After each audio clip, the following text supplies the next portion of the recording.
Krishna Krishna Hare Hare Hare Ram Ram Ram Hare Hare.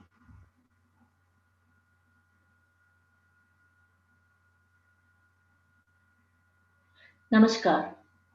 Welcome to the Chicago Bari satsang. I like to introduce Bhaktin Sweta, who is a professional pharmacist born and raised in Canada.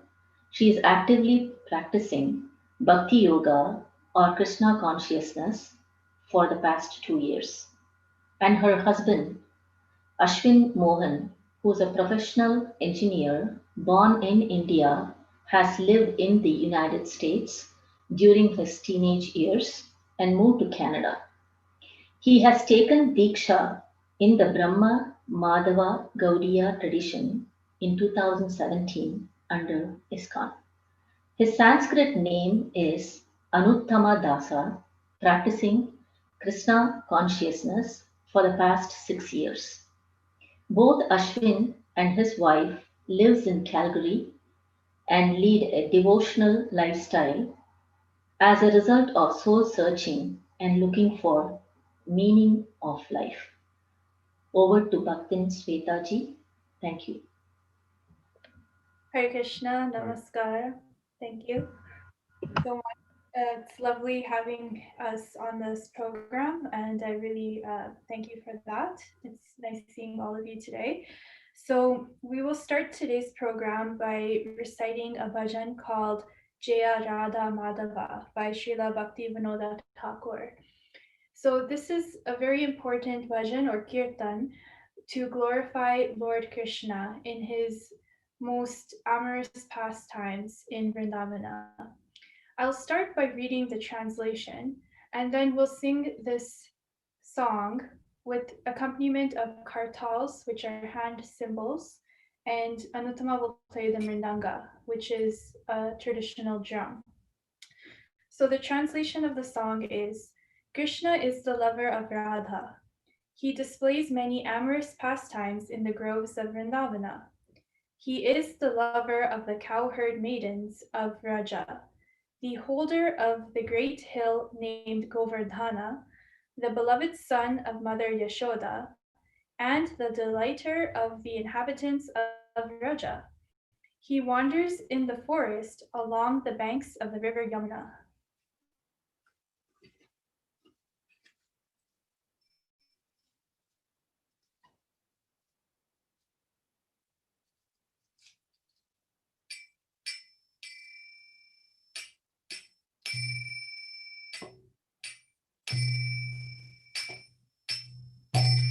Jaya Radha Madhava Kunja Vihari Jaya Radha Madhava Kunja Vihari Gopi Janavallabha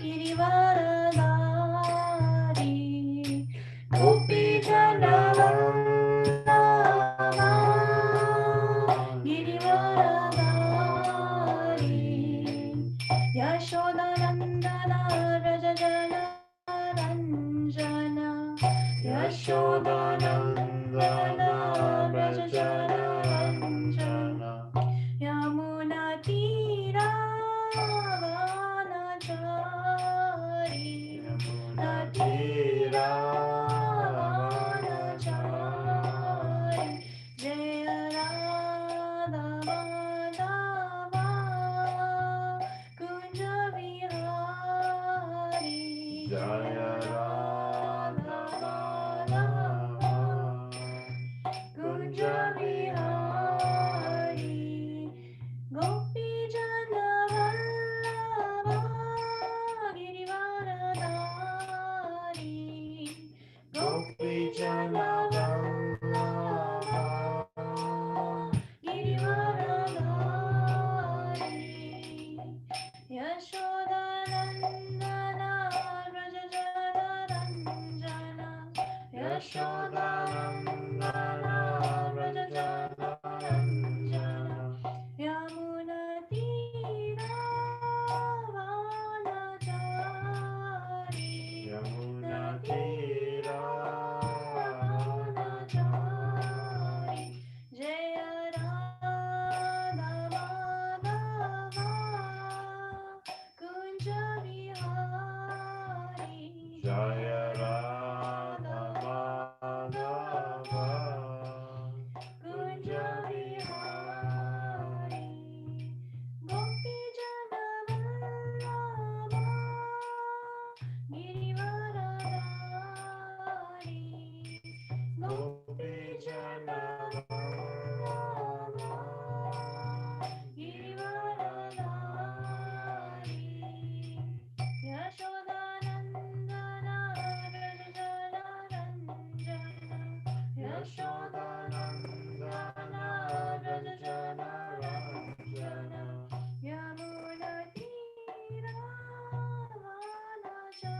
Thank you so much for joining us today, and thank you to Chicago Bari for um, hosting us.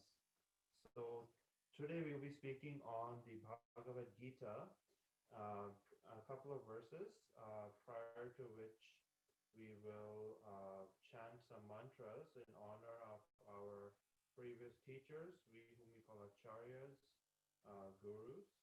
So we will observe that, and I will go.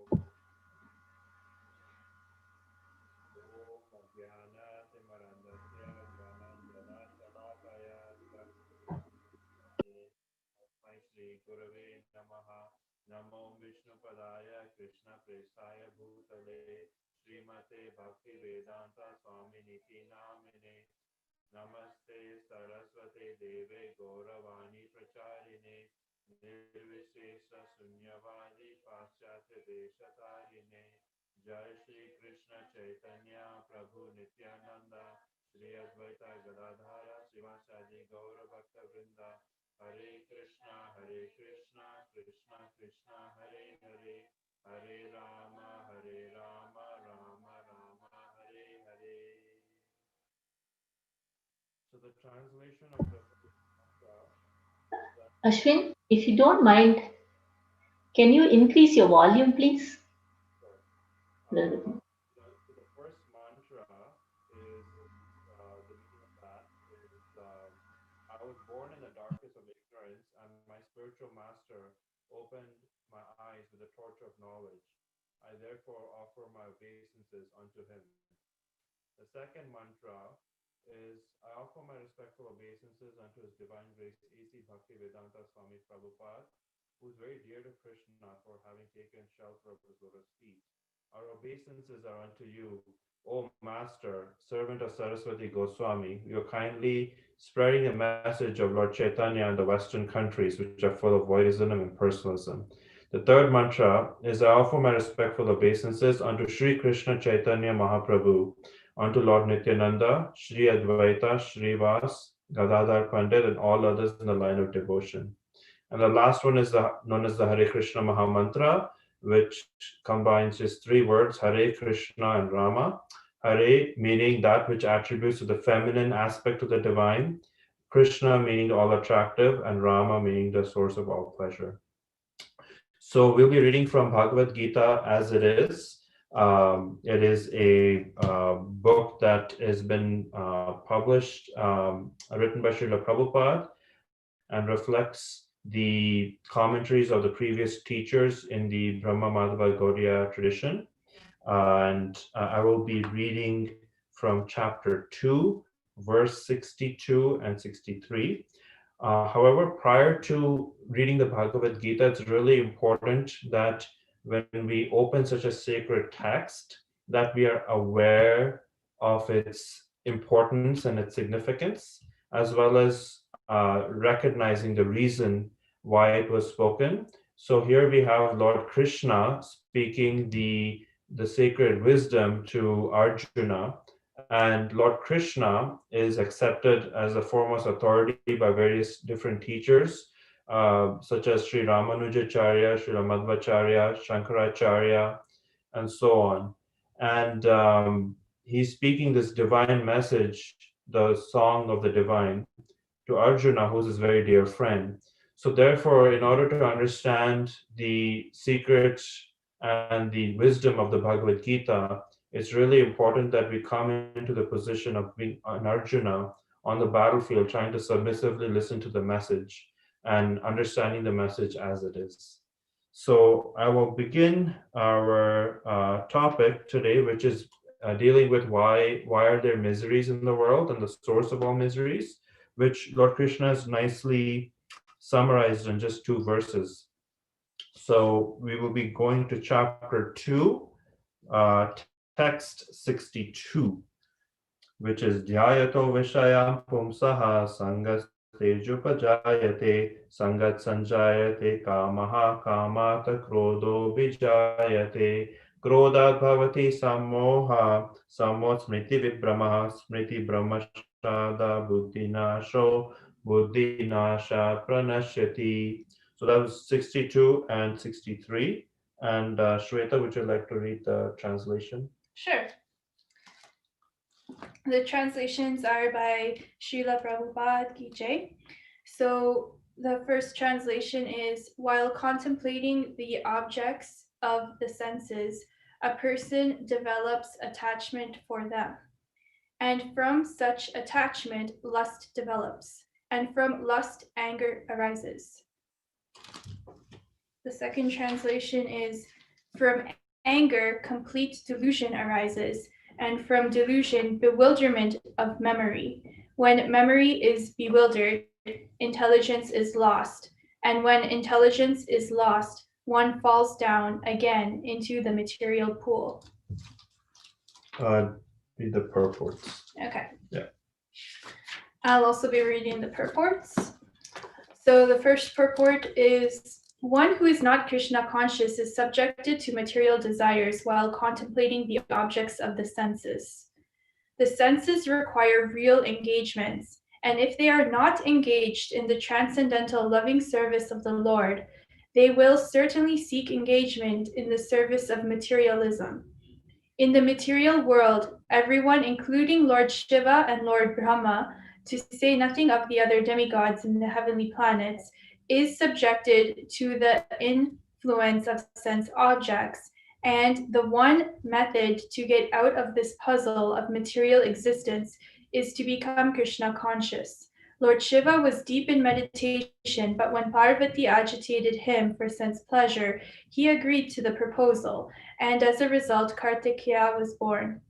When Haridasa Thakura was a young devotee of the Lord, he was similarly allured by the incarnation of Maya Devi, but Haridasa easily passed the test because of his unalloyed devotion to Lord Krishna. As illustrated in the above mentioned verse of Sri Yamunacharya, a sincere devotee of the Lord shuns all material sense enjoyment due to his higher taste for spiritual enjoyment in the association of the Lord. That is the secret of success. One who is not, therefore, in Krishna consciousness, however powerful he may be in controlling the senses by artificial repression, is surely ultimately to fail. For the slightest thought of sense pleasure will agitate him to gratify his desires. The next purport is, Srila Rupa Goswami has given us this direction. Prapanichikataya buddhya hari sambandhi vastunaha mumukshubhi parityago vairagyam falgukatyate. Bhakti Rasamrita Sindhu 1.2.58. By development of Krishna consciousness, one can know that everything has its use in the service of the Lord. Those who are without knowledge of Krishna consciousness artificially try to avoid material objects, and as a result, although they desire liberation from material bondage, they do not attain to the perfect stage of renunciation. Their so-called renunciation is called falgu, or less important. On the other hand, a person in Krishna consciousness knows how to use everything in the service of the Lord. Therefore, he does not become a victim of material consciousness. For example, for an impersonalist, the Lord, or the Absolute, being impersonal, cannot eat, whereas an impersonalist tries to avoid good eatables. A devotee knows that Krishna is the supreme enjoyer and that he eats all that is offered to him in devotion. So, after offering good eatables to the Lord, the devotee takes the remnants, called prasadam. Thus, everything becomes spiritualized, and there is no danger of downfall. The devotee takes prasadam in Krishna consciousness, whereas the non devotee rejects it as material. The impersonalist, therefore, cannot enjoy life due to his artificial renunciation, and for this reason, a slight agitation of the mind pulls him down again into the pool of material existence. It is said that such a soul, even though rising up to the point of liberation, falls down again due to not having support in devotional service. Thank you for reading that. So we will just go through the translations of the two verses again. So the translation of verse 62, while contemplating the objects of the senses. So this is when the objects of the senses, so we have five senses, and whatever we perceive, whatever is good to see or good to touch or good to smell, we contemplate on that. A person develops attachment for them. So naturally, if we see something that's nice, we may develop a certain type of attachment for that.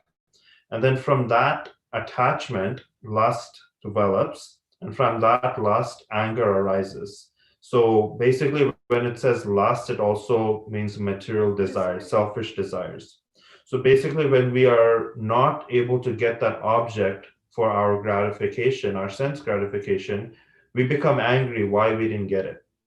So the next verse goes on, from anger, complete delusion arises. And this is something that we can often experience, that when we are angry, our faculty to make decisions is very poor. And therefore, here it says, complete delusion arises. And from delusion, bewilderment of memory. So when we are in a delusional state, we oftentimes can't remember and use our intellectual faculties. So then it goes on to say, when memory is bewildered, intelligence is lost. And then when intelligence is lost, one falls down again into the material pool. So in a hierarchy, we understand that there's certain type of sense objects around us. So the senses, the five senses, the ability to see, the ability to hear, the ability to smell, the ability to taste and touch. So that's higher than the sense objects, because those are like sensors for our body. Then above the senses is the mind.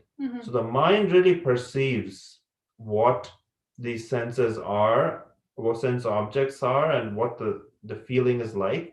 And the mind tends to be very flickery, going towards attaching itself to all these different types of sensory experiences. And above the mind is the intelligence. So the buddhi, or the intelligence, can dictate the mind and control the mind. And then above the intelligence is the individual soul, also known as jivatma. So we have this hierarchy of the sense object, the senses, the mind, the intelligence, and the jivatma. It's given in the Bhagavad Gita. So here we can understand that when we contemplate on sense objects, really that's when the downhill takes place, where we lose our intelligence and we fall back into materialism. And we oftentimes see this in society, where when bad things happen, it's often due to these two verses only. So just going over the purport a little bit. So it says that those who are not in this consciousness of awareness and having a connection or relationship with the divine, Krishna, then we're subjected to material desires because we're contemplating on objects of the senses. So either we're spiritualists or we're materialists, and there's oftentimes many people get sucked into the material pool because of the weapons of mass distraction, which is in the form of advertising, commercials, commercial consumerism, and so forth. And this kind of sucks us down and distracts us from the real point of human life. And we have to really consider that our human form of life is actually very rare. It's actually in these dark times we may see that it can be very bleak, and our ability to enjoy is a lot less. But we have to also go inward and not outward by diving deep into spirituality, reading spiritual texts, keeping in touch with people who are interested in spiritual discussions like satsangs, and definitely going to the temple when it's open and safe. Um, these are all activities that will help propel our spiritual consciousness, and it will keep us away from the material objects that we can surround ourselves with. So it's really important to have some sort of engagement, and we can engage ourselves. For example, a simple thing is we have to eat every day. So a simple process to check the tongue is to make sure that one prepares a nice sattvic diet, which is conducive to a spiritual realization. One may offer that in front of the Lord with a tulsi leaf, and in this way, ring a bell and chanting mantras. One offers gratitude as well as devotion unto the Lord, who says, Patram pushpam phalam toyam yome bhaktya pranashriti. So, tadaham bhakti uparitam ashmani pradatmanaha. So, Lord Krishna says that Patram pushpam phalam toyam. So, patram is leaf, phalam is fruit, pushpam is flower, and toyam is water. So these are four objects that we can offer that are available to us readily. But on top of that, we can also, whatever food we cook, whatever we eat, whatever we do, we can do it as an offering. So similarly, this process of yajna, we can always do that on a daily basis. At least you can offer some water every day in your sacred space or altar.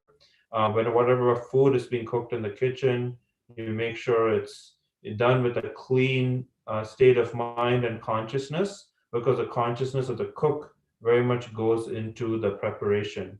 And in this way, when we are offering it, it gets free from karma, and be able to honor that as a prasadam. So that's just one way. Another way is when we're listening, we can often listen to different types of music, but we can also choose to listen to bhajans or kirtans that glorify the Lord. And in this way, we are able to purify our senses for our hearing, as well as reading texts like Bhagavad Gita, Srimad Bhagavatam. These texts are really there to um, uplift us in this age of Kali, which is very dark, because the age of Kali is where the spiritual potency is the least, as opposed to the previous yugas or ages like Satya Yuga, Treta Yuga, and Dwapar Yuga. So understanding the text here, going a little bit deeper, is also to understand that um, just by having this higher taste, uh, one can refrain themselves from these gross sense gratificatory activities. So when we have taste for prasadam, when we have taste for chanting, when we have taste for japa, when we have taste for reading the Bhagavad Gita, then automatically our attraction for other objects just erodes away. So we have to invest practically a certain time of our day and make sure it's regular. If we don't have a regular practice, then the mind has the ability to just, just like a monkey, the monkey of the mind jumps from one branch to the other. we are bound to get diverted. Or the mind says, oh, why should I do that? Why should I read Bhagavad Gita today? Why should I do a spiritual activity today? So, in order to overcome the mind, we always have to feed the intelligence with this sacred wisdom of the Bhagavad Gita so that it nourishes the soul. The next verse talks about two types of vairagya. One is Falgu Vairagya and the other one's Yukta Vairagya. And oftentimes, Falgu Vairagya means I have a particular sense object and I consider it material, so I just renounce it. Yukta Vairagya means I have a particular object of this world, but I can engage it in the service of the Lord. So oftentimes we see the Falgu Vairagya saying that, okay, there's a popular theory that says that Brahmam Satyam Jagat Mithya. So coming from the Vaishnava tradition, we reject this theory because the world is very much real, but it's also temporary. So it's not false that we reject everything in this world. Yes, we do accept certain aspects of this world and we can use it in the service of the Lord, because Lord Krishna mentions in the third chapter that He has given us all these different items like grains, flowers, water in this earth, so that we can use it in yajna, so that we can have that real deep connection with the Lord. So now we see that Falgu Vairagya means, okay, I take a sense object, I say, okay, it's material, I reject it, and I have nothing to do with it. But however, due to the lack of a higher taste, we always come back and fall down. So it's really important to have a higher taste and use whatever. For example, prasadam, we don't reject food and say, okay, it's material, so I will have maybe 5 chickpeas today for dinner. We should be practical and say that the body needs nourishment, but we can use a certain prescription like a diet, a sattvic foods that are ready to be offered, and when doing so it becomes a prasadam. Now one may wonder that all these ethics, devotional ethics, rules and regulations seem very restrictive. To give a practical example would be if you were to take the I-94 from Chicago and go towards Detroit, and you have two drivers. One driver who really doesn't want to follow any rules. He's going 120 miles an hour. He's cutting people off, not showing any, indication, and when he changes lanes, and he gets to the appointed destination, but the police gets a hold of him, gets impounded, he gets his license suspended, and he's not able to drive anymore because he lost his car, he doesn't have his license is suspended. Another driver drives on the same road but follows the rules, drives within the speed limit, exits at the right time and not cutting drivers off, arrives at the destination, has his license intact, has his car intact. So from this, we can learn that one person who disregards the rules that's been made, the laws, they may be free, but they come to a point where they're no longer free. Whereas the one who actually follows and lives within one's means actually attains that freedom because they're free to drive, they're free to have their vehicle. Similarly, the Gita and the Bhagavatam really talks about having a very living a life that is very much conscious of not the material plane, but more spiritual consciousness. We are aware of Krishna, and therefore we've called it as Krishna consciousness. So by following these devotional ethics, one can really um, experience true freedom. And the freedom is freedom from the senses from the sense objects. The our we may think we are free, but eventually we're actually just being slaves to the senses. And that is not at all conducive to spiritual realization. We should be servants of the supreme, servants of the divine, but not the servants of the senses, because we become a slave to the senses, and that doesn't yield us true happiness. So oftentimes we see people caught up in this negativity of the world, and just bringing some worldly examples. We're going through COVID-19 pandemic throughout the world, and it originated from a wet meat market. Why? Because some people have, the dhyato vishayam pumsaha, which is, the person's being attracted to certain sense objects, the senses being attracted to sense objects. So they're attracted to eating a certain kind of exotic meat, and animals are kept in unhygienic, dirty conditions. And then, what happens? The virus spreads, and all these viruses, they do come from animals. And meat eating is definitely, in Vedic culture, Krishna does not promote that. So, but we see it's going on throughout the world, and it causes a lot of problems, including climate change. Some other problems can include, well, two countries are fighting over land.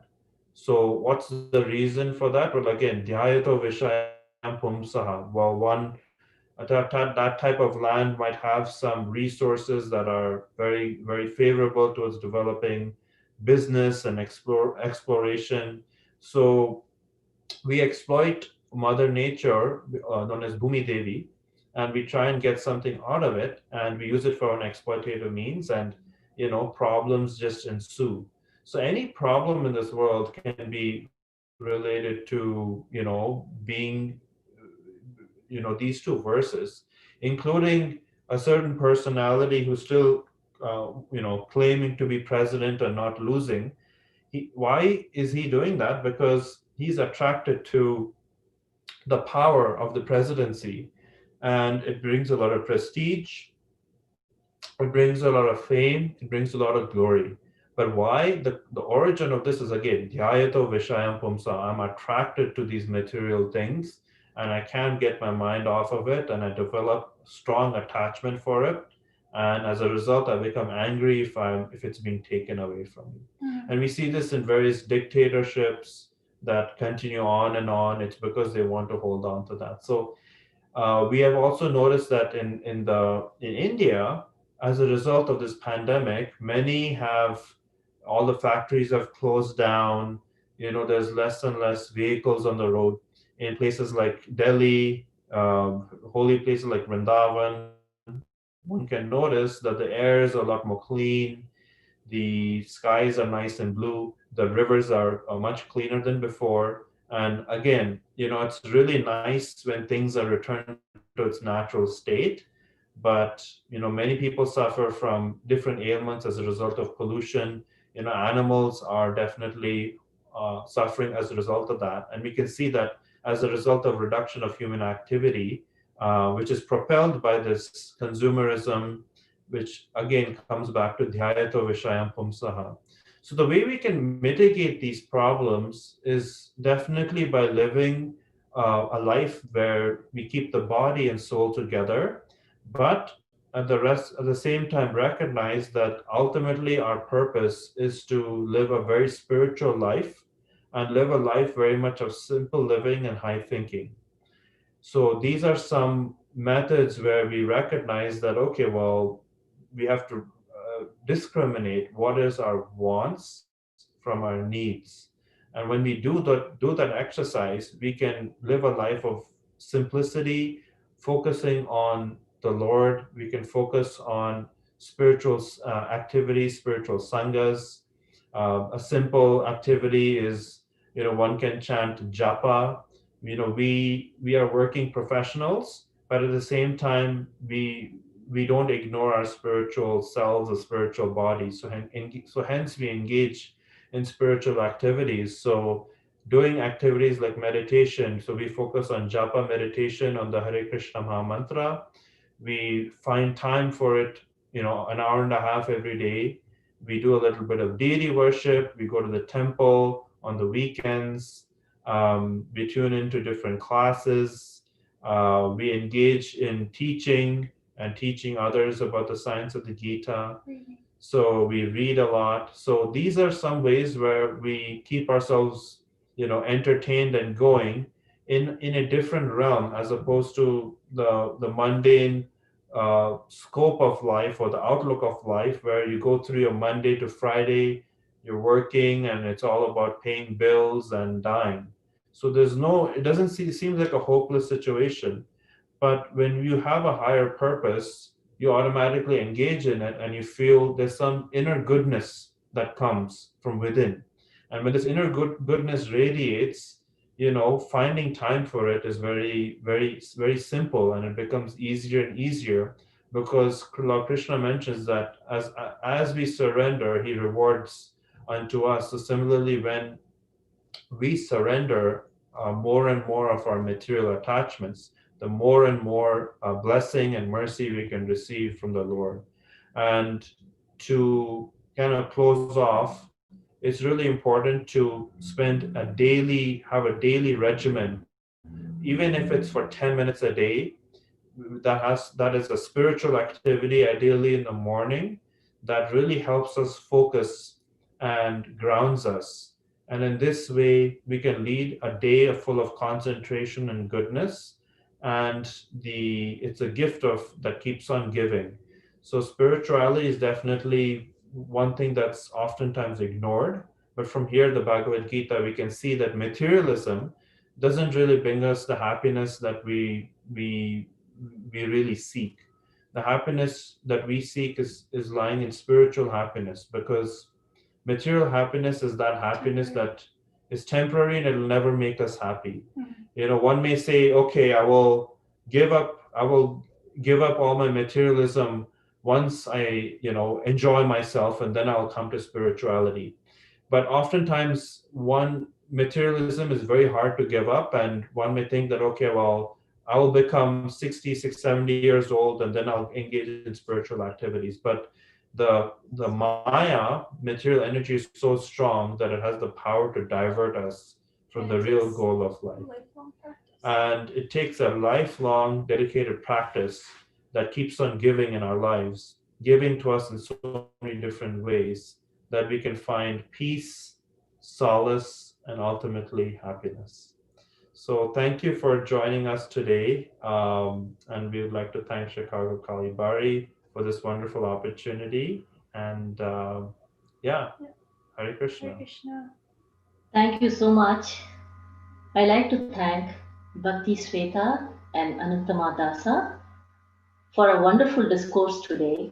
And I did learn a lot today, and hope everybody enjoyed this speech.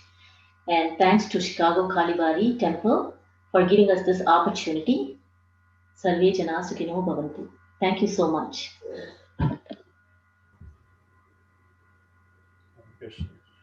Hare Krishna.